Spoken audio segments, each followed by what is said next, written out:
Hi everybody, welcome back. I'm the Strategy Professor, and today we're going to be going over an item tier list for patch 11.3. So as always, if you enjoy the content, please be sure to like and subscribe. It really helps out a ton on the channel. If you like this, come by, check out the rest of the offerings as well. I do fresh patch notes and tier lists for champions for each new patch that comes out. We stream every night starting around 11 p.m. Eastern Standard Time, usually go till about 3 a.m. Eastern Standard Time. Very friendly, chill community. We'd love to have you. I try to answer every comment that comes my way during the chat, and a very cool community to talk to as well. And then we do lots of topical guides as well, like best one tricks, how to macro better, how to micro better, best items, and thinking about itemization like this video. So come by, check it out. It's all there. And if you'd like a custom guide of your choice, then it's just $30, and I can do it over any champion or any topic that you want. So special thanks to Dylan for sponsoring this guide. Okay, let's go ahead and get in here. Let me go ahead and just lay some groundwork over here, though. I made a little Google Doc just to help you kind of understand where I'm coming from with this itemization, and then we'll get into the tier list itself and kind of walk through some specific items that I think are going to be very strong. I will say that overall, the itemization is much more flexible right now than it was in Season 10. It's a lot more situational. So there are still some key items that you're going to see on a lot of champions a lot of the time, but there are a lot more situational items that you might see in certain matchups. So you do have to think a little bit more critically about your itemization in Season 11 than you had to in Season 10. So it's hard to make like one-size-fits-all guide. But I'm going to do the best that I can to at least introduce you to certain concepts and why certain items are going to be strong in different situations. So here are just some basic gold stats. You can go to the League Wiki, which I'm going to be referencing that as well for some of the big items that we go through. But here are some of the general prices. Some things that stick out to me and some things that are still undervalued and changed in value in Season 11. Number one is lethality. Is probably the most OP stat in the game, or certainly one worth considering. Because it's only 5 gold per lethality, which is nuts because it typically is going to cancel out, even in the early game. You know, one lethality is going to cancel out at least half an armor, and armor costs 20. And armor is a defensive item, right? Usually defensive stats are going to be cheaper than offensive stats. But for some reason, lethality, based on serrated Dirk, is only 5 gold each. So the lethality items, historically, since they've had kind of these price points, have been some of the most powerful items in the game. Not only do assassins get them, but AD carries get them sometimes. You even see some bruisers get them from time to time, some of the items that we're going to talk about. So lethality is an extremely undercosted item, and serrated Dirk, the fact that it's built out of 2 longswords, is also extremely powerful because bonus AD is one of the best stats you can get during the laning phase when you're getting incremental value. When you're just going back and just getting a couple of small items, is one of the best buys you can get are the longswords, if not the best buy in a lot of situations. So lethality, very, very strong. And then they changed the price dramatically of plus healing and shielding, and that's why you have not seen as much Mikhail's and Redemption and those types of items in the preseason, because it used to be valued at 37.5 gold per point, and then they changed Forbidden Idol around and, in my opinion, made it garbage in the preseason. And so now it's 55 gold for 1% plus healing and shielding, so that is really, really bad. And I think those are really the 2 major stats that you should keep an eye on. The rest of them are pretty standard.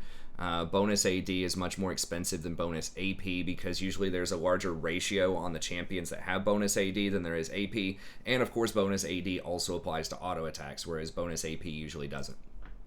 So those are just a few things to keep in mind.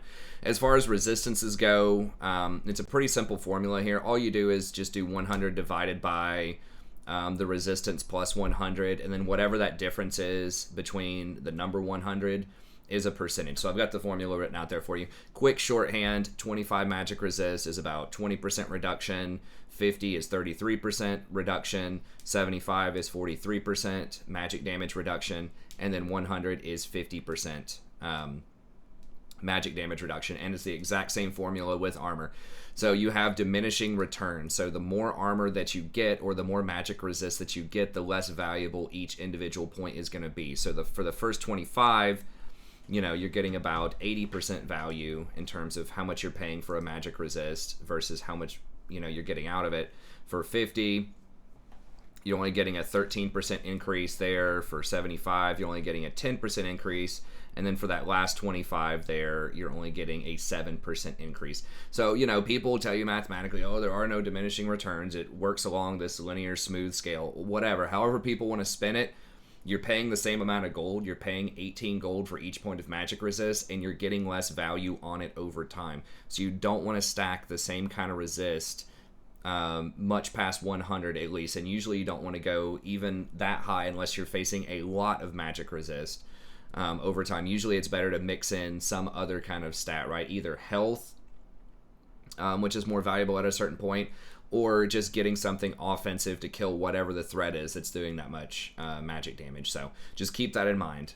And the same is true with armor, right? There are diminishing returns versus things like that. And then ability haste, which used to be called CDR, cooldown reduction, has now been changed to the exact same formula. So you can get 25 ability haste, that's going to be the equivalent of 20% CDR, 50 ability haste is 33% CDR, 75 ability haste is 43% CDR, and 100 ability haste is 50% CDR. So literally the exact same formula. So once again, just like with armor and magic resist, you don't want to go too far out of your way to get too much ability haste, because you're going to get diminishing returns on that in terms of you're spending the same amount of gold, about 28 gold per point of ability haste, and you're getting less value out of it relative to your cooldown reduction. So usually you don't want to go much past 75 ability haste, I would say, the vast majority of the time, or you're going to start getting into meme items and you're going to be sacrificing other stats that might be more important, like AP, spell penetration, mana regen, or something like that. Different types of actives or passives. So that's important to keep in mind. And then these are kind of the qualities that I think are worth considering when you're thinking about strong items. So I guess you could put item actives and passives are one of the really big things. Like, what does it bring to your team, or how much damage does the active do, or does it have some sort of special effect? And sometimes these are very, very difficult to quantify in terms of the stats that I put up there, but you just kind of have to see just how valuable is that active or passive, because usually depends on the item, but oftentimes you're going to be paying 400 or 500 gold for many of the item passives out there. Now, some of them are virtually free on the OP items, and then some of them are extremely cheap, maybe only 100 or 200 gold. But you just have to decide, is it worth the price for that active and passive? And the further down the list we go, the less valuable I think the item actives and passives are in a lot of situations. You also want to think about timings, and this also fits in with strong components. But remember that the item just doesn't magically appear in your inventory, right? If it's a 3,000 gold item, you're probably going to be working towards that item over, 5 to 10 minutes, depending on how many kills you're getting in a game and how much you're farming and all that kind of stuff, right? So how strong are you going to be over that 5 to 10 minutes before you complete the item? Some items have an extremely powerful finished component like Death Cap, right, where you just get like 1 billion AP, but the components are terrible. Having to get 2 needlessly large rods might mean that you're sitting with a bunch of gold in your inventory, 700 or 800 gold in your inventory that you're not spending because you're saving up for that second needlessly large rod, and then a fight breaks out around Dragon or Baron, and all of a sudden you're 800 gold weaker than you should have been. So it's very important to think about the components that build into the items and how much incremental value you're getting on your back. So can you spend your gold efficiently and still have a really good sort of scaling power level with the item? Or do the components kind of suck, and then it's really good when you complete it, but you're going to be really weak while you're working towards the completion of that item? So it's really hard to balance that out, but that's something that a lot of people overlook, is thinking about that incremental value that you're getting off of the little small components and the combined components on an item. So things that have Serrated Dirk in it, as I just mentioned, are extremely powerful, because the completed lethality item is usually really good when you're thinking about Ghost Blade, Dust Blade, the Collector, a lot of things that build out of Serrated Dirk. But the Dirk itself is also awesome. It builds out of 2 long swords, which once again are one of the best small components in the game, and Serrated Dirk itself is extremely undervalued because you're getting the lethality, which is another one of the strongest stats in the game, for an extreme discount of 5 gold. I don't know how it's gone on for that long. That item should really lose probably like 5 or 10 AD, and lethality should be at least 15 to 20 gold. But it's not. So it's an extremely powerful item.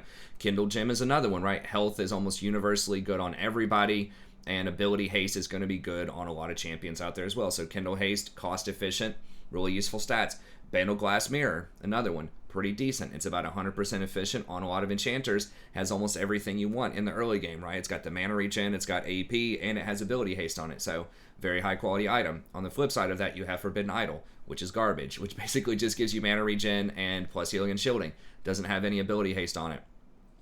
And you're paying 55 gold for each point of plus healing and shielding. So anyways, just think about, are the components useful? And they have made a lot more, especially AD items, useful because very few of them use BF Sword anymore, which was one of the worst components in the game because it was so expensive. Just like Needlessly Large Rod. Very few items use Needlessly Large Rod because you have to save up vast amounts and that can really hurt your timing windows on certain items. So Riot recognized this and got rid of those items on a lot of, or those components on a lot of different items out there. So anyways, that's something to keep in mind. Then, of course, the cost efficiency of the item is part of the timing as well. If you can get a really good item at 2,500 gold and you complete it and have a really powerful effect, obviously that's potentially going to be more useful than, not having an item and working towards something that's 3,000 gold or 3,400 gold and just having components when you have to get into a big fight. So cheaper items, going to be a lot stronger just because of those timing windows. And then synergy with certain items, champs, and runes. If you have stuff like a really big shield, so like a very common synergy is to run something like Gore Drinker into Sterix, because the Sterix is going to buy you time with the Gore Drinker to lifesteal more and maybe get off one more Thirsting Slash, the Gore Drinker active, for more healing. So it gives you the health. The health synergizes with both of them give you health. So the health off of Gore Drinker synergizes with the Sterix shield, and then the health off of Sterix synergizes with the Gore Drinker's Thirsting Slash. So they work really well off of each other. So those are two different items that work well. And then obviously building up crit items has really good synergy with other crit items. And then thinking about stuff like, Font of Life synergizing extremely well with something like Staff of Flowing Water, Ardent Censer, Chemtech Putrefier, all that stuff. So we'll talk about that more here in a second. I'm going to try to keep this video under an hour if I can, but obviously we're going to be talking about a lot of stuff. And then tiers explained. So there's always going to be a little wiggle room. Something that I put in B tier could easily be in A tier in certain situations or on very specific champions. And the same is true, something in B tier for one champ that might be kind of useful, might be kind of worthless on other champions in C tier. So there's always some subjectivity with tier lists. This is just to give you a general idea of how strong I think the item is in the meta compared to other items. So S tier is it's really OP in one role, which means you're going to get it on a lot of champions within that role, and it has an extremely powerful effect when you complete it in the vast majority of situations. So you almost always want that item on those champs, and it has a big influence on the game. Or it's very powerful in multiple roles. So it may not be entirely OP, but a bunch of different champions are getting it, right? Maybe some supports are getting it, some top laners are getting it, some AD carries are getting it, some mid laners are getting it. There's just people all over the place getting this item, and so it's useful in a ton of different roles. And then A tier can still be very strong in a single role, so it's something you're going to want very often, but it may not bleed over into other roles as much, or it may not be as much of a mega impactful item. It could just be solid, just the glue that holds a build together, but it's not going to be something that is deciding the game as much as an OP item, although they're still going to be really, really strong. Or it could be something that's pretty good in multiple roles. So once again, kind of just a good solid pickup, just efficient. You're going to grab it, maybe second or third item, and it's going to be, very good in a lot of roles. And then B tier, we're starting to get to stuff that's a lot more specific, so it could be really powerful for maybe a handful of champions, but then other champions just aren't going to get it. Or it could be something that is strong later in build, so you're not going to get it in every game, but if you do get to it, it can be really strong. It's like Infinity Edge is a great example here. You don't want to get it first or second item on most champions outside of Yasuo and Yone, but if you do get it third, it is very powerful in a lot of builds with many different combinations of items. So it might just be something that you get later in builds. And then C is going to be useful or a niche item or a situational item. So against certain matchups, maybe as a third or a fourth item, or on maybe one or two champions, you get it earlier, but most champions are not going to get this item in most games. And then limited use, very, very rare uses of this item. You'll almost never see these items, either because they're just out-competed by other items, just other items do what they want to do better, or the price is just not very attractive for the amount of stats and the amount of power that you get for an item. Okay, so with that out of the way, let's go ahead and get into the tier list here. So number one on my tier list is going to be Moonstone Renewer, and a lot of people talk about this item. It's definitely been the talk of the town over the last couple of patches, and they have changed this item several times. I thought that the most recent iteration of it 1 or 2 patches ago was going to be a nerf, but it turned out to be a buff just because it comes online faster. And so the stats on it are okay. I think you're paying, I don't remember the exact number, like maybe 300 or 400 gold for the passive, but it puts out so much healing. At the end of games, if you just look, most of the time it's going to be 4,000 or 5,000 healing, and I've seen up to 9,000 or 10,000 healing, and there's no fail scenario, or that the likelihood that this item is going to fail is very, very low. Like, if every single fight is just like somebody gets blown up immediately and the fight's over, in 3 or 4 seconds, then sure, it's not going to be that good. But all it takes is like just 1 or 2 of those kind of longer fights that go on for like 10 seconds or so, and you're going to get thousands and thousands of gold in value off of this item. You don't have to do any actives. Your teammates don't have to position around you at all. There's no cooldown on it. It just always works. You can hit enemies with spells. You can target allies with spells. You can do any sort of interaction at all to keep you in combat, and this thing is just going to keep cranking out heals. And it synergizes really well with plus healing and shielding just out there, and anything else that's going to give people temporary survivability. So champs that have stuff like Sterix or Gore Drinker or Spirit Visage or just all these other things that can just stall the fight out and just make it take longer. It's going to get even more value out of it. So this has become the de facto go-to item for the vast, vast majority of enchanters out there. And you're even seeing it some in other roles. I know in Pro, you've seen some Lilia with people getting it that has a lower win rate in solo queue by like 7%, so be careful with that. But people are even trying it in Pro, right? They're trying like Lulu or Karma or things like that in solo lanes just to get this effect. So it's extremely powerful. There is a lot of grievous wounds out there, so you have to be careful with it, but it is still like just a runaway powerhouse item. Definitely extremely strong.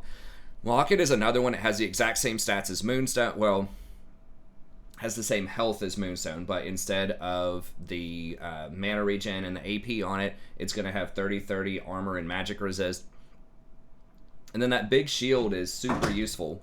It really stops a lot of the burst damage out there, and you can get thousands of value off of this shield as well. Now it does have a cooldown on it, so if you're just constantly YOLO queuing and running around with people, then that can be rough. But in organized like team fights that matter around Dragon or Baron, just the fact that you can press Locket and just like immediately cancel just so much burst out there really takes a lot of tools for many enemy team comps to win. It just completely takes them off the table, because assassins, usually if they can't kill you or your allies with one rotation of spells, then they're just going to be worthless. And there are a lot of those assassin type of champs out there. So Locket just completely nullifies assassins and a lot of hard engages out there.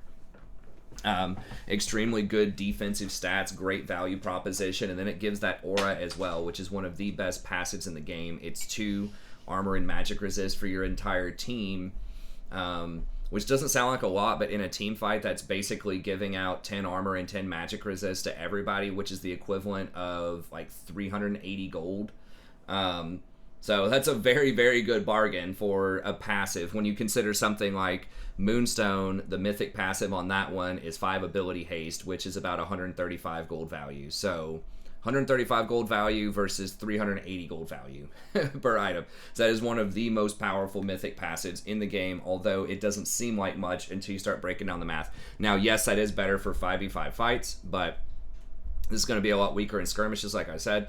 So Moonstone is going to be stronger on enchanters, particularly in skirmishes, and it's pretty good in team fights. And Locket is going to be supremely good in team fights, but a lot weaker in a skirmish meta. Nevertheless, almost every single support is going to get this. Almost nobody in other roles gets it, though. But it is so dominant in the support role, and so many of these supports, especially at higher low play, are just hard dominating with it. When you think about Alistar, you think about Leona. It's definitely a top tier item. And then Staff of Flowing Water is another one that it did get nerfed on this patch as of 11.3, but still an extremely powerful item that, once again, almost every single enchanter is going to get this second item after Moonstone, and you are seeing it some in other roles, and that's because the passive on it is a tremendous value. The stats on it are okay. It now has 50 ability power on it and 100% mana regen. and it has 10% plus healing and shielding. So I think you're paying something like maybe 500 or 600, maybe even 700 gold for the passive, the aura. But each aura is 1,000 gold value. So even just, giving the aura to yourself and your ally by healing somebody is going to end up giving you somewhere between 3,500 and 4,000 gold value on a 2,300 gold item. And that's the thing, too, that I forgot to mention. These are extremely cheap, right? These are 2,500 golds. That means that you're online faster. They have very good components. They build out of Kindle Gem, and I think it's Bandle Glass for this one. I don't remember which one. It's not as good. Locket involves Aegis. So Moonstone is much better in terms of its build path, but the completed items are going to be a little bit better. This, you do have the Forbidden Idol, which kind of sucks, as I mentioned before, to build. But when you're talking about handing out up to 5,000 gold worth of stats for your team, and the movement speed that you get off of this, the 15% movement speed is so good. Every champion in the game is going to want movement speed. And there are so many just bruiser, meatball type of champions right now, like Darius, Udyr, Skarner, Garen, and the list just goes on of, champions where movement speed is like a premier stat. And then it's got the ability power on it, which is good. A lot of champions have little small ability power ratios. It affects you as well, so it's basically an 80 AP item for 2,300 gold that has this crazy aura on it as well. So it's just extremely good, even if not every champion in the game makes great use of the ability power stuff. Just a really, really powerful item. Now, it doesn't have survivability on it. And like I said, Forbidden Idol's kind of bad. It does have 2 amp tomes on it, which are really good. Now, Forbidden Idol does get much better if you already have Moonstone, because it's going to increase the healing on Moonstone by 10%. So getting a Forbidden Idol without Moonstone feels a lot worse, but once you get Moonstone, it's definitely going to step its game up a little bit. So still going to be a super strong item. You're still going to get it on a lot of champions out there. And I will give you a tip as well. Font of Life is extremely powerful with Staff of Flowing Water, and Ardent Censer, and Chemtech Putrefier, which we mentioned before. And I talk about this all the time, but some even high-level analysts never mention how this rune works with other people. So I'm going to pull it up here real quick. I just like to mention it anytime I do almost any guide because it's so strong and so many people don't know about this interaction. So Font of Life basically is in the Resolve tree, which I think is one of the best trees in the game right now, especially for supports. Whenever you slow or immobilize a champion, it puts a debuff over their head for 4 seconds. Whenever one of your allies attacks that person, it counts as a heal from you. It is not lifesteal for them or spell vamp or anything like that, omnivamp. It is a heal that comes from you. So anything that reads when you heal somebody, X effect happens, triggers off of Font of Life. So that includes Ardent Censer and Staff of Flowing Water. It says it right there. So what this means is that traditionally, if you were playing something like Lulu, right, you might think, oh, I can only, put Font, or I can only put Staff Flowing Water on one person because I can only shield one person at a time, right? No, you can put it on your entire team. All you have to do is take Font of Life and then either polymorph somebody with your W, or hit them with your Q, or use your ultimate to knock somebody up and cause a slow. Basically do anything in a fight and put the Font buff on them. And then whenever anyone auto-attacks that person with Font, they get the buff. And they can refresh the buff for up to 4 seconds. So that extends the duration of your Staff of Flowing Water to up to 7 seconds. Unless you apply more Font on them, there's no cooldown on it. So you can keep Font up permanently if you keep slowing people or CCing them. So you can just comfortably put it on your entire team off of that, right? All you have to do is hit the tank in the front with your Q. Everybody auto-attacks the tank. Everybody gets a Staff of Water buff, or the Ardent Censer buff, or the Putrefier empowerment. So that's really, really powerful with this item, and a lot of enchanters are now going Guardian, Font, Revitalized build. People are moving away from areas much. So it just synergizes really, really well with one of the core runes out there. So Font is not going to usually come up with a big amount of healing. You might think, oh, it's only healing for like 700 or 800 healing per game. It's not that great of a rune. That's still decent for a secondary rune, but it's the fact that it empowers these super strong items is why the rune is so good. And that's, like 1% of the League community seems to know about that, even a lot of the analysts. So I just want to put you in the know that that's a really, really powerful interaction, and you should basically always take Font if you plan on getting one of those items. Okay. The collector is another one that I'll mention here, and you'll notice like these two aren't mythics. That's how powerful these items are. The collector is just absurdly OP. Right now, you're seeing that on basically every AD carry as the second item, and you're even seeing it in some of the other roles where they are going for a crit build. And the thing about it is it just has really powerful early game stats, and it has really powerful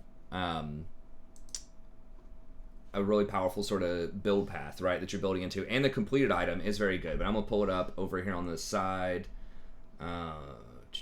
just to kind of show you what I'm talking about here. Okay, so first of all, it has Serrated Dirk, most overpowered combined item in the game. Already talked about that, super strong. And then it's got Pickaxe and Cloak of Agility, which are not fantastic, but they're okay components. You're still building AD, and then crit is pretty good as well. And then the completed item is about 2,800 gold worth of value. And remember, that includes only paying 5 gold per lethality, which is super undercosted. So this really, like, if lethality were a fair price, this would be like 3,000 gold worth of stats, probably. But it's 2,800 gold, so you're paying 200 gold. You're going to get that back just off of champion kills. If you get 4 kills, you're getting 100 gold right there. So really, you're paying much closer to 100 gold for a 5% of their max health execute. So that's almost like doing 5% true damage. It's more complicated than that, but that's an extremely powerful effect. This execute is a very, very big deal. And then it's just got all the stuff that you want. Like I said, it's got the attack damage, it's got the lethality, it's got the crit. It does not have attack speed on it. Now you might think, well, that feels kind of bad, but the thing is, attack speed is a pretty terrible stat in the early game because most trades, you're just trying to do as much damage as you can to blow somebody up instantly while they're chain CC'd before they can react, right? And so really attack speed is much better later in the game when you're trying to take down barons or when you're trying to crack through some of these mega tanks. Then attack speed can be good. But it really has become a pretty weak stat on the vast majority of popular AD carries and champs in other roles, just because it just doesn't synergize with a lot of the other bursts. There's so much burst from items and runes and the champions that are in the meta right now that you really just want to try to blow people up. So yes, like on Vayne or something, late game, trying to crack through a Skarner who's got 3 items, yes, attack speed is good. So there are situations for it, of course. But the collector is just so powerful as a second item because it just, trades in that attack speed for just much more powerful stats like the crit, lethality, attack damage. All of those help you so much more in terms of burst. And then it encourages the burst as well because you've got this death and taxes sort of side unique here. So extremely powerful item. I cannot believe they have not nerfed this item yet. It's on everybody. It's so ridiculous. So anyway, super strong item. You definitely want to get that in most situations. Dustblade is another one that is really powerful. Now they have nerfed this, but it's like any lethality user is probably going to get Dustblade. So part of this is that a lot of the other lethality items just aren't that good. But you're also seeing Dustblade on some champions that it's not really, intended for, in quotes, right? So you're seeing it on, like, Master Yi, just so that he can go invisible and reset his Qs and make it difficult for him to target. You're seeing it on Ezreal. It's become a powerful item just for its on-hit effect, and once again, making him a little bit more slippery over time. And you're still seeing it on Misfortune and Senna sometimes. So every assassin's going to get this item, and then the vast majority of champions, or there are still some champions that are not assassins that are going to get this item, from junglers to ADCs. It's just a really strong item on anything that has AD that wants burst. And part of this is because Eclipse has been nerfed so much, and Prowler's Claw just never really was a good item. It seems good on paper. We'll talk about that later briefly, but it just is the best lethality item, and lethality is an OP stat, like I keep saying over and over again. So if you're in the market for doing burst physical damage, which a lot of champions are, then Dustblade's going to be one of your go-to stats. So it's got the 20 ability haste. You can cast your abilities faster. That makes it good on things like Ezreal and Master Yi, who have really powerful cooldowns. 60 attack damage, very respectable amount. That's just as high as a lot of the crit items out there. The 18 lethality, which is good, and then it's got the 65 on-hit damage with the 25% bonus AD, and then you've got the invisibility and the potential reset in fights. So that's okay. 65 is not as strong as it used to be. It used to be 100, but nevertheless, still going to be a super strong item. core item on a lot of different champions out there, so that's why I've got it in S class. Gore Drinker was recently nerfed, but it's still going to be an insanely powerful item. They didn't touch the stats on it, they only touched the healing, but I'll let you in on a secret. The healing is still insane. So people are still going to be getting Gore Drinker. You might be saying, why is this item so strong? Why does everybody get it? Well, I mean, just look at the stat breakdown of it, right? It's already 110% efficient. So you're already getting more stats than you pay for just without its double passives. It has two, or I guess one passive and one active, that are both very, very good. And even if you just did not have any actives or passives on it, it's still a really good item. Even if you just never use the Thirsting Slash, it's still a good item because it's 110% efficient. So you gain 0 to 10% missing health, extra bonus attack damage. So that's really good, right? If you're missing like half of your health as a Darius or something, you're just getting an extra 11%, AD for some reason. And then you're healing for, first of all, you deal 100% AD damage in an AoE radius. That's already really good. And you heal for 25% of your total AD. Okay, that's pretty good. And plus 8% of your missing health. Alright. For each enemy champion hit. What? Like, you can still heal for 40% of your missing health plus 125% of your total AD. It's going to be like 1,000 healing on top of dealing thousands of damage if people are grouped up in a team fight. Like, it's just ridiculous. It has everything on it. I mean, you could very easily still call this the #1 item. You could put it above Dustblade if you wanted to. Like, once again, some of this stuff, it can move around a little bit, but it's definitely mega OP. It's just not a lot of champs outside of Bruisers are going to get this. There are still some like Riven, like some fighter champs are going to get it. But it's still going to be super strong. It's got ability haste, it's got attack damage, it's got flat health. The health regen is not necessarily the best stat in the world, but it's okay. But the flat health, the AD, and the ability haste are just everything that a Bruiser wants. It's got the Iron Spike Whip, which helps you out with wave clear. Also, now they did nerf that interaction, but still, you're getting like basically free wave clear on an item that's already mega efficient. You got Phage, which is a pretty good item in Kindle Gem, which is one of the best components, like I mentioned earlier. So just super, super powerful item, and still has fantastic synergy with other, especially with Sterix. We'll talk about that in a second, because you get a big shield, which gives you more time to, get proper positioning for Thirsting Slash, or possibly even get off a second Thirsting Slash. Oh, and by the way, that's affected by ability haste randomly. So if you have 40 ability haste, then it's only going to be a 10-second cooldown instead of a 15-second cooldown. Because why not? What? Like, why? Why? It's like, when you look at this item, you're like, why? So many times, why does it have this passive for extra damage? It would be good without that passive. Why does it have bonus AD scaling and missing health scaling? Why does it scale with ability haste when almost no other item actives do? Why does it have a lot of ability haste, attack damage, and flat health on one item? So there's definitely a reason this item got nerfed, and it was so dominant on, a bunch of different champions like Olaf, Aatrox, Red Kayn, all this stuff. It's just a super OP item. There's just way too many stats. Like, this should be budgeted. If they wanted to give you both of these passives, this should be budgeted at like 85% gold efficiency. So they should have just like knocked off 200 health and like 5 or 10 AD or something, and it still would have been a decent item. But anyways, mega OP. Definitely get it before they nerf it again. It probably will be nerfed again. Alright, then we have Gale Force. So this item has been buffed several times. It did get nerfed a couple of patches ago. It had a 60-second cooldown for one patch, which was just absolutely absurd. And the next patch, they moved it back to 90-second cooldown.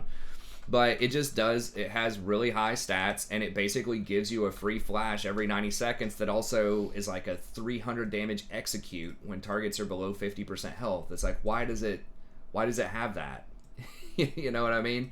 So if we go over here and, let me pull this up. Gale Force. Now, it is a little bit more expensive. It's 3,400 gold, but it's already 100% efficient, so you're basically getting the active for free. And it gives you a dash for 450, so you can't dash over walls. It's not literally flash, but it's very, very close to being flash-esque. You can use it defensively, you can use it offensively, and it targets the most wounded ally, so you can't even really miss. It's not a skill shot.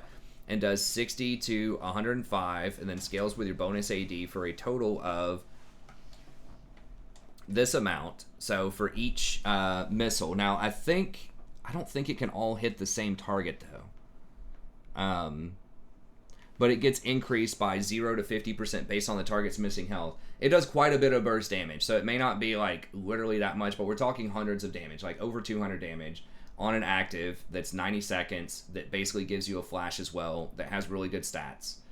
So not only is this on ADCs, but you're seeing some assassins still getting this. Like, you're still seeing some builds with like Yone, Yasuo getting this, Talon getting this, Graves getting this sometimes, just because you can reposition with him and chase people down and kill them so quickly. And there are just a bunch of other roles with kind of these melee fighter, types of champions that want this item. So it is really strong. It could be a little bit further down the S tier list, but I mean, you could make an argument maybe into A tier list, but I still think it's going to be one of the go-to items, especially for AD carries who want that burst. So like the Jhin, the Misfortune, stuff like that, it's going to be a really good item. Kraken is another one that's also good on AD carries, but is getting poached by other roles as well. So it does really high sustained damage, true damage that scales with your bonus AD. It's always a recipe for disaster. True damage in general is just really toxic. And some of the top tier ADCs, like Kai'Sa. Now, Kai'Sa builds Gale Force sometimes too. It depends on the situation.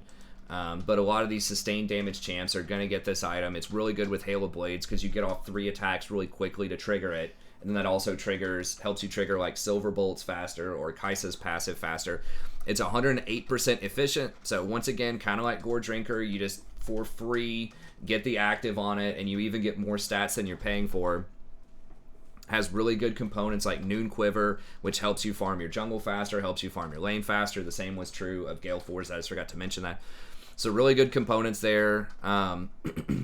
And then you're getting 60 true damage, but it has 45% bonus AD. So the more AD that you get, so if you have, 100 bonus AD, remember it stacks with itself. So all you would need is just like, your Dorans plus your Kraken plus your runes, and then maybe like one longsword towards your next item, and you're getting 45 extra damage. So you're doing 100 true damage every third hit. And you get extra attack speed, which is not great early, but it is pretty good later on as you scale with your other items. So yeah, just a super efficient item, and you're even seeing this on other things out there. So you'll see Master Yi getting this sometimes instead of Duskblade, depending on the situation. You'll see Viego getting this sometimes. So there are definitely some other champs out there, especially if they have a lot of tanks that, might want to pick this up. So still going to be really strong. And then I think the best AP item right now is still going to be the Night Harvester here. And a big component of this is just the stats are pretty good, and it's just guaranteed. You can't miss it. There is no fail case. It just works. And that's how a lot of these items are, is they just have really powerful stats. Now, this was nerfed or sort of changed over the last couple of patches, but it's still, 99% efficient, so you're getting about an even amount of gold off of it. And then it deals 125 magic damage, but it's on a per champion cooldown. So this means that you can trigger and get this on all 5 champions in a team fight. So every team fight, if you're tagging all 5 people with something, then you're still going to be getting, like 625 gold value with a 75% AP ratio. And it gives you movement speed every time you touch them for a little bit, for just 1.5 seconds. And it's only a 40-second cooldown, so that's basically going to be up every single fight. So this is just, great for YOLO queue, just walking around, just constantly, getting into lots of skirmishes. It's just always going to provide that value. When you compare this to something like Duskblade, it doesn't reset unless you get the kill or the assist on someone. Night Harvester just always works on people. So yes, this item was mega OP. I think this was the most powerful item at the start of the preseason, and most people didn't figure out about it until Riot nerfed it. But it still is going to be really strong. And it also gives you like a pretty good chunk of health. So as an assassin or just a mage in general that maybe doesn't have mana problems, it's still going to be really good because it's going to help you out against a lot of other assassins and a lot of other bursts out there. So this has been a really strong item on a lot of champs, but after the nerf to Proto Belt, you're seeing more and more like Echo, Fizz, Fiddlesticks picking up this item. So just a lot of different champs and different roles are grabbing this item. Evelyn, I believe, is getting this item too. So this has just become the go-to best AP item. Again, even though it has been nerfed, a lot of the other AP items have been nerfed as well.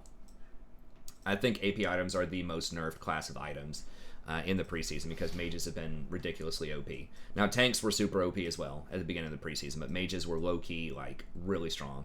The irony is so many people have been complaining about assassins all the time, and everyone thought it was going to be a burst assassin meta, when in fact it was tanks and mages that were the dominant force in the preseason, and so far in the early season has continued to be something like that. Okay, Sterix, talked about it before, super powerful item. It just does too much, right? It gives flat AD, it gives flat health, just like we were talking about with, it's basically like Gore Drinker 2.0, right? The stats are just too strong, and it gives you too much survivability for the cost of the item. So, it's 3,100 gold. You start looking at the stats. It is 90%, so it's not as egregious as Gore Drinker, right? In the sense that it's not 110%. But you still get 2 passives on it. So this one's kind of whatever. It does heal you over time, which is decent. But this lifeline here is only on a 60-second cooldown, so it's going to be up pretty much all the time. And you're getting a shield that can shield you for up to 40% of your max health when you drop below 30%. And it lasts for 5 seconds. You know, by comparison, I think a Lulu shield lasts for 2.5 seconds. So for some reason, this shield lasts for 4 seconds. They nerfed it from 5 to 4. But still, 4 seconds is a really long time, and the types of champs that get this, they're going to use that whole shield over 4 seconds. So this means if you are, you know, a pseudo tank or a tank that has like 2,000 health, that you're gaining an extra 800. Or no, it's 40% Bloodlust up to...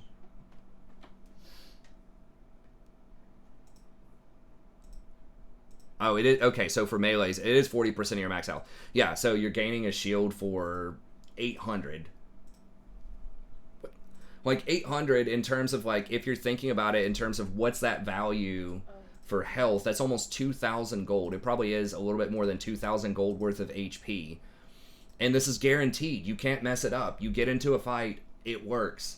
Right, like maybe something like Rel can break that shield instantly, and there's a couple of other things, like some interactions to do something about that shield, but not very much. It gets around Grievous Wounds, and it just gives you 1 billion effective health. So really, this item, like, it might say you get 2,800 stats here, but you're really getting about 5,000 gold worth of stats off of this item. So just very, very strong. Synergizes super well with Gore Drinker. Synergizes super well with Stride Breaker. Just pretty much any beefy champion is going to get this item. And that's it. Any Bruiser champ is just super, super strong.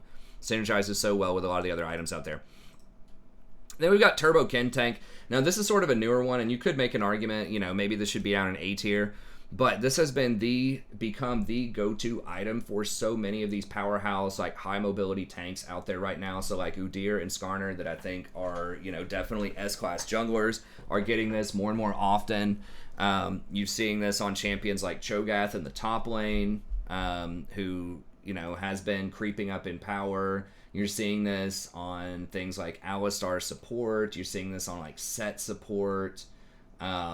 And just a lot of these kind of like bruisery, engage type of champs that maybe don't want Gore Drinker, that just want to be able to get in there and they have very powerful effects if they can just get on you, are getting this item. So once again, I may be overestimating it a little bit at S-Class, but the fact that it's only 2,800 gold is super cheap, and that allows some of these you know, tanky champions to really get the ball rolling a lot faster. So very strong item, really effective. We're going to start moving a bit faster because, once again, I do want to keep this under an hour. But I did just want to feature some of the most powerful S-tier items because unless these get nerfed again, these will probably continue to be some of the most influential items out there.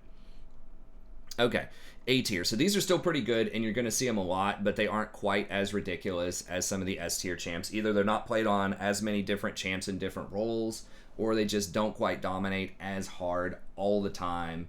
It may not be something that you rush first or second item.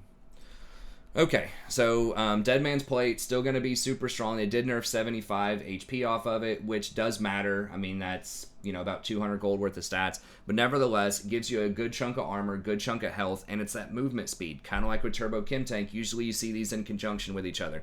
So you see the Kim Tank and the Dead Man's on stuff like Skarner, like Udyr, and you can just run around and no one can stop you from getting on top of those carries. It's so difficult to get around that, especially these champs will take phase rush a lot of times, which pretty much makes you immune to slows and gives you a bunch of extra movement. So that's been kind of the name of the game recently, is just, you know, build these Bruiser tanks that have really high baseline effectiveness and just, you know, send them off to the races there.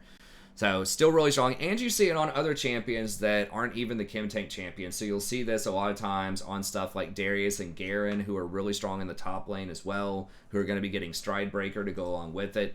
You'll see this on some supports like Set Support, Bard, you know, just some of these like roaming, bruisery types of supports will like this item. So it's being seen in a lot of different classes. So once again, it's not like, wow, this item's like mega OP, but it's just kind of the glue that holds these builds together, usually as a second or a third item on bruisers, supports, and some of your hard tanks. So it's just sort of everywhere right now. Even though it got nerfed, it's still going to be a really powerful item. Then Mandate, I moved down a little bit, and it did get nerfed a couple of patches ago. I still think it's extremely strong on the champs that want this, but it has been supplanted by Moonstone in the vast majority of support situations. So most supports are going to go for Moonstone now. But Mandate's still extremely strong on stuff like Maokai. You're still seeing it on like Singed with Rylai's in the top lane. And you'll still see it on some champions that are able to use it. I think it's probably still the go-to on Rakan. And maybe a couple of other enchanters out there. So still strong. Basically, the active is still going to give you somewhere between like 150 and 200 damage and the movement speed for yourself and your allies. So there definitely are some situations where it can be good, but Moonstone has supplanted it in a lot of places. So before the nerf, I definitely would have had it up in S tier, but now it's good. You know, on the champions that want it, it's just the champions that want it are going to be a little bit more narrow than they have been in the past. And then we've got Sunfire, which is still like pretty good on a lot of the go-to, you know, hard tanks that don't necessarily have a problem getting on people. So stuff like Nunu is still going to want Sunfire. And you're seeing some tanky stuff up top. I think Gnar in some situations might still get Sunfire. Ornn will still get Sunfire. Kled's even been getting Sunfire lately. So this item was S-class, you know, a few patches ago, and in the preseason it was just like mega OP with the amount of damage that it put out. But it has been consistently nerfed over and over again, and now it's 3,200 gold versus the Turbo Chem Tank is 28, and then even the other one like the Ice Fist is 28. So it's just kind of getting out-competed for a lot of champions that want that extra mobility, which is most tanks. But still good on the champs that it's good on. And then Stride Breaker is a little bit more niche. There aren't as many champs that get this. Garen and Darius really jump out at me just to give you that extra little bit of gap closer and damage.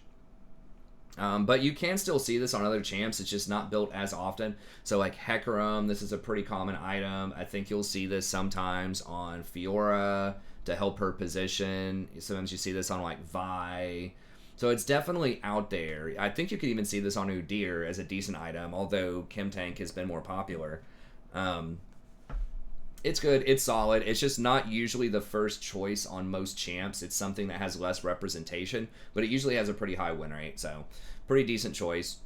Then we have Trinity, which is good. This is the high mobility, high damage option, but it just has been supplanted in a lot of situations by other items. So you still see this on like Camille and Wukong and Hecarim sometimes out there, but it does compete with Divine Sunder a lot of times, so it becomes situational, so you don't get it all the time. But it's still going to be pretty decent. I just think that there, you know, have been other options that are coming up. Some of the previous Trinity users are now just getting Gore Drinker a lot, or they're getting Divine Sunder, or they're just opting for some other thing out there, but it is still going to be a pretty solid item. And then we have Thornmail. So this is one of the best Grievous Wounds options out there. A lot of people will just sit on Bramble Vest for a while, and then, you know, they'll complete Thorn second or third. It's just a solid item. It's got health, it's got armor on it, and it has a 60% Grievous Wounds for dealing CC to somebody. So just a good item. If you want an armor item in the game because healing is so powerful, see Moonstone plus Gore Drinker, which are like two of the most OP items in the game. And then you're still seeing Conquer everywhere, you're seeing Ravenous Hunter everywhere, even though, you know, Ravenous Hunter has been nerfed, it's still out there. So there's just so much healing every game that you just need Grievous Wounds. And, you know, Thornmail is one of the best because Bramble Vest is such a solid item in the early game against, you know, any AD champion in the top lane if you're running a Bruiser or a tank. that this is just going to be the default armor item that you're going to get most of the time. The only other thing that, you know, might rival it in popularity is going to be Dead Man's Plate, and that's for those like high mobility champs. So you're not going to see it all the time every game, and some people might just get Bramble Vest and sit on it, never complete it, but it's going to be really good in most situations. So outside of Dead Man's, it's going to be one of the more popular armor items. And then the Putrefier is another one that I think is going to be really underrated but mega powerful. Once again, everybody has billions and billions of healing now. Even after the nerf to Gore Drinker, it's still going to be an insane amount of healing.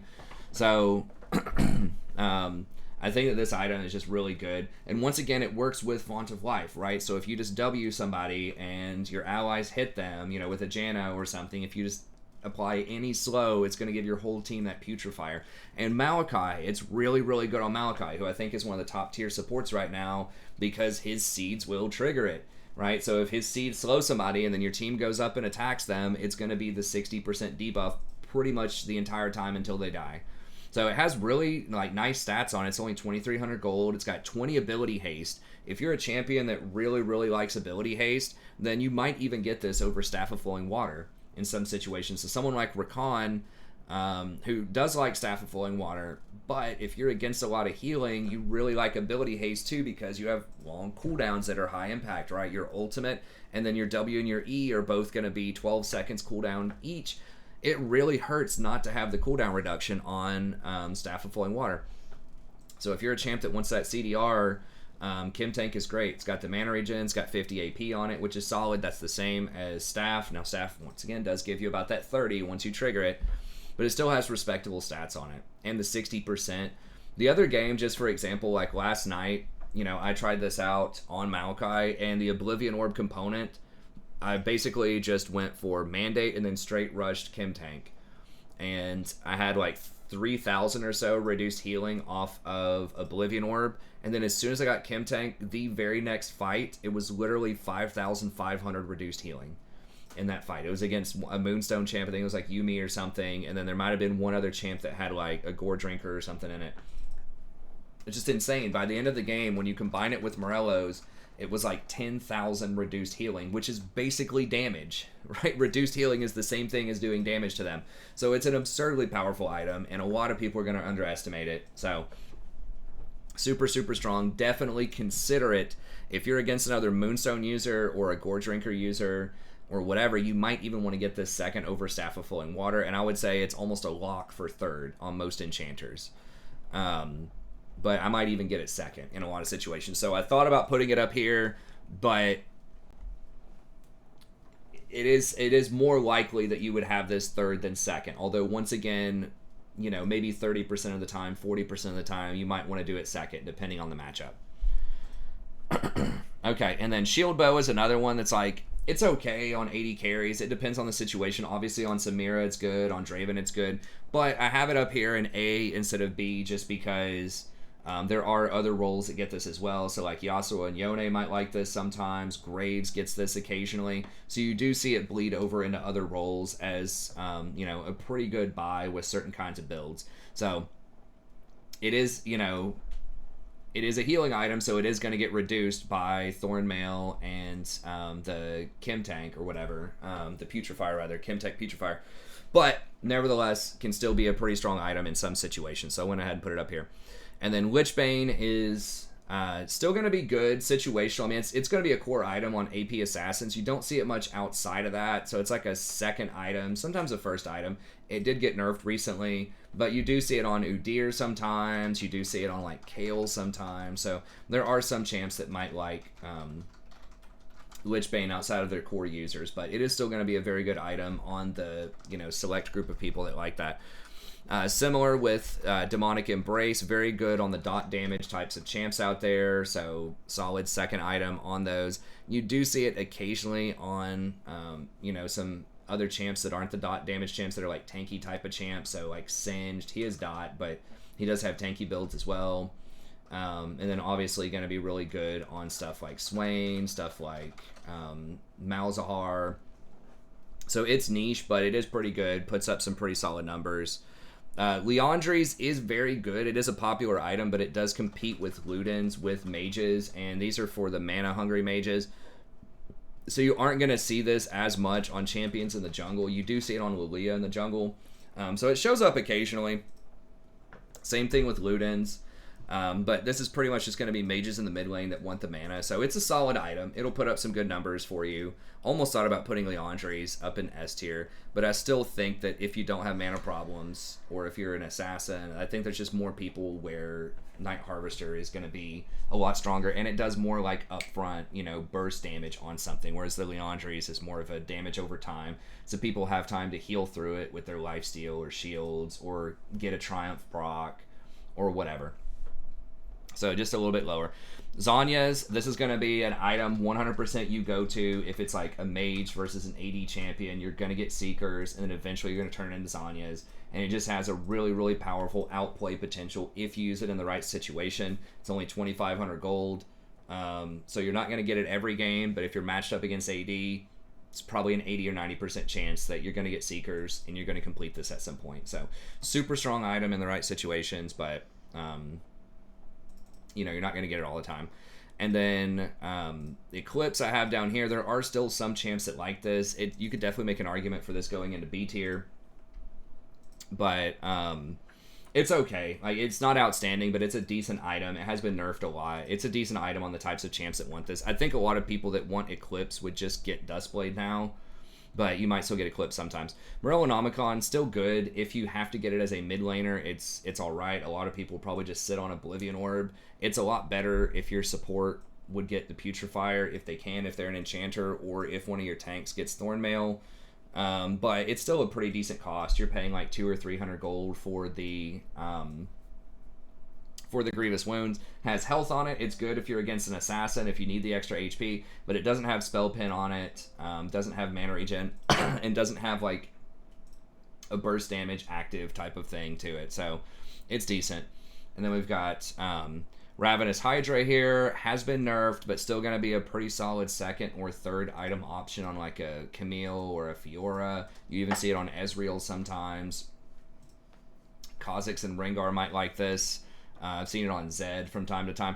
So it's still like a pretty decent little third item, but it's going to be a bit more situational in a lot of builds. So not quite as ubiquitous as the Sterix plus Gore Drinker, but it's still going to be a pretty solid item.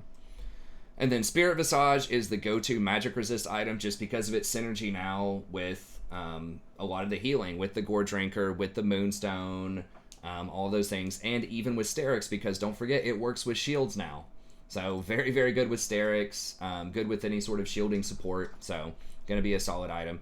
Ghostblade is usually going to be in lethality builds somewhere, so you could make an argument this could be down in B tier, but it's going to be very solid, helps you rotate around, snowball harder, so Ghostblade is still often going to be the second or third item in a lot of lethality builds, depending on if they want, Collector or Ghostblade after Duskblade, but going to be a good option.